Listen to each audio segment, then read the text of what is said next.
दोस्तों, आपको इस कहानी से बहुत कुछ सीखने को मिलने वाली है, इसलिए इस कहानी को अंत तक ध्यान से ज़रूर सुनिए।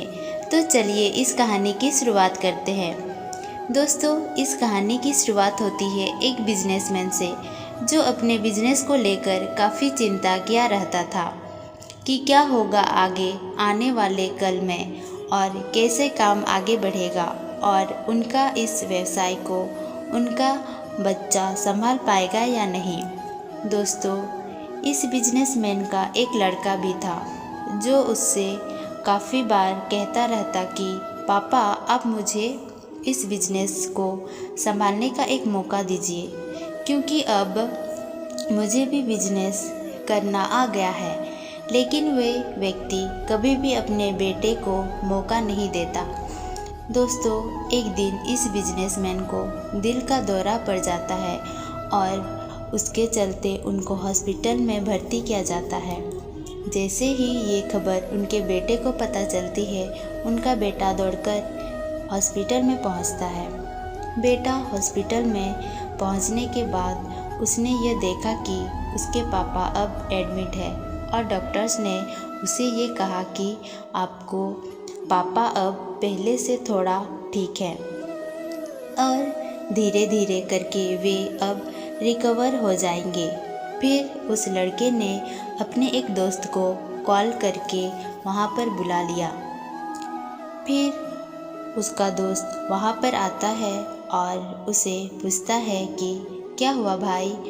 फिर उस बिजनेसमैन के लड़के ने अपने दोस्तों से कहा कि मेरे पापा को दिल का दौरा आया है और उन्हें हॉस्पिटल में एडमिट किया हुआ है। इसके बाद इस बिजनेसमैन का लड़का अपने दोस्त को कहता है कि चल ना ज़रा बाहर चल के आते हैं, बहुत देर हो गई है इधर। और फिर वो दोनों हॉस्पिटल से बाहर चले जाते हैं। जब वे दोनों हॉस्पिटल से बाहर निकले तब उनको एक आइसक्रीम वाला दिखाई देता है। फिर उस बिजनेसमैन के लड़के ने अपने दोस्त से कहा कि भाई, आ जाओ आइसक्रीम खाते हैं। ये बात सुनकर उनका दोस्त थोड़ा चौंकता है और मन ही मन कहता है कि अरे ये क्या पागलपन है, पापा अंदर भर्ती हैं और ये यहाँ पर आइसक्रीम खाने की सोच रहा है। फिर उन दोनों ने आइसक्रीम खरीद ली और वे दोनों आइसक्रीम खाने लगे। लेकिन उसका जो दोस्त था ना, उससे यह रहा नहीं गया और उसने अपने दोस्त से पूछ लिया कि भाई, मुझे समझ नहीं आ रहा है कि तुम्हारे बिजनेस का आगे क्या होगा और तुम्हारे पापा की तबीयत भी ठीक नहीं है और तू यहाँ आइसक्रीम खा रहा है, मुझे कुछ समझ में नहीं आ रहा है। फिर ये जो बिजनेसमैन का लड़का था ना, और उसने जो बात कही उसे आप ध्यान से सुनिएगा। उसने अपने मित्र से कहा कि मुझे ये मालूम है कि तू ये क्या सोच रहा होगा कि मेरे पापा एडमिट है, यहाँ पर आइसक्रीम चल रही है, मज़े चल रही है, पर ऐसा कुछ नहीं है। मैं भगवान श्री कृष्ण का बहुत बड़ा भक्त हूँ और उनकी दो बातें हमेशा अपनी ज़िंदगी में याद रखता हूँ। पहली बात जो हम सबको पता है कि काम करना और फल की चिंता नहीं करनी है, इसलिए जो होगा देखा जाएगा, सिर्फ अपने काम पर ही फोकस करूँगा। और फिर बिजनेस भी अच्छे चले गए। दूसरी बात, वे लड़का अपने दोस्त से कहा कि मैं तुम्हें भगवान श्री कृष्ण की कहानी सुनाता हूँ, जो तुम्हें दूसरी बात क्या है वे अच्छी तरह से समझ जाएंगे। भगवान श्री कृष्ण की जो पत्नी थी, जिनका नाम रुक्मणी था, उनको जब पहला बेटा हुआ था तो उसका नाम प्रद्युम्न रखा गया था और प्रद्युम्न के जन्म के 10 दिन पश्चात ही प्रद्युम्न का अपहरण हो गया। प्रद्युम्न के अपहरण के कारण रुक्मणी नाराज और उदास रहने लगी कि क्या हो गया है। भगवान श्री कृष्ण रुक्मणी जी से कहते हैं कि चिंता मत करो, क्योंकि प्रद्युम्न जहाँ पर भी होगा वहाँ पर ठीक होगा। लेकिन इतना समझने के बावजूद भी रुक्मणी अपने बच्चे की चिंता में उदास और निराश रहती थी। और इस तरह चिंता करते करते रुक्मणी जी के 18 साल बीत गए।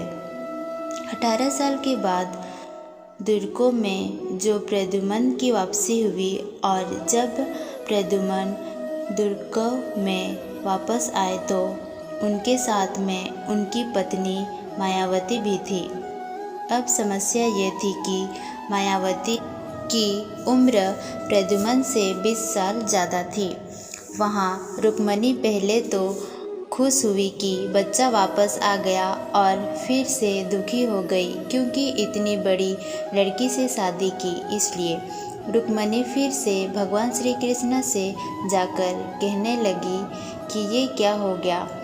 फिर भगवान श्री कृष्ण जी ने माँ रुक्मणी जी से कहा कि जो हो गया उसको स्वीकार कर लो और आगे बढ़ो और चिंता मत करो। लेकिन माँ रुक्मणी कह रही थी कि बड़ी लड़की से शादी क्यों कर ली, और यही लड़की मिली थी क्या, और इस बात से स्वीकार नहीं कर पा रही थी। इसके कारण 2 साल तक माँ रुक्मणी जी दुखी और निराश रही। और 2 साल के बाद रुक्मणी जी ने यह स्वीकार कर लिया कि प्रद्युम्न ने जो ये शादी की थी वे ठीक है, और इसके लिए ज़्यादा चिंता करने की ज़रूरत नहीं है, और इस शादी को उन्होंने स्वीकार कर लिया। दोस्तों, एक तरीके से माँ रुक्मणी जी ने अपनी ज़िंदगी के 23 साल उदास में बिता दिया। इस कहानी को ख़त्म करते हुए वे लड़का अपने दोस्त से बोला कि मैंने अब स्वीकार करना सीख लिया हूँ, क्योंकि भगवान श्री कृष्ण जी कहते हैं कि जो हारा है उसे स्वीकार कर लो, जिंदगी अपने आप सहज हो जाएगी। दोस्तों, ये छोटी सी कहानी जो हमें 2 बड़ी बातें सिखाती है, और यही बात मैं आपके साथ शेयर करना चाहती हूँ कि हमारी ज़िंदगी में जो भी घटता है उसे स्वीकार करना चाहिए, और फिर ज़िंदगी अपने आप सहज हो जाएगी। हमारे नियंत्रण में जितनी भी चीज़ होगी उस चीज़ों पर तो हमें ज़रूर नियंत्रण रखना चाहिए, लेकिन जो चीज़ हमारे नियंत्रण से बाहर है उन चीज़ों को हमें स्वीकार कर लेना चाहिए। अगर हमें स्वीकार नहीं करना तो हमें भी माँ रुक्मणी की तरह बहुत सालों तक उदास रह जाएंगे। दोस्तों, आज की ये कहानी आपको कैसी लगी और आपको इस कहानी से क्या सीख मिली, नीचे कमेंट बॉक्स में कमेंट करके ज़रूर बताइए। साथ ही अगर आपको श्री कृष्ण की ये कहानी पसंद आई होगी तो इस कहानी को अपने दोस्तों के साथ शेयर कीजिए और हमारे इस चैनल को सब्सक्राइब कीजिए। आपका बहुमूल्य समय हमें देने के लिए दिल से धन्यवाद।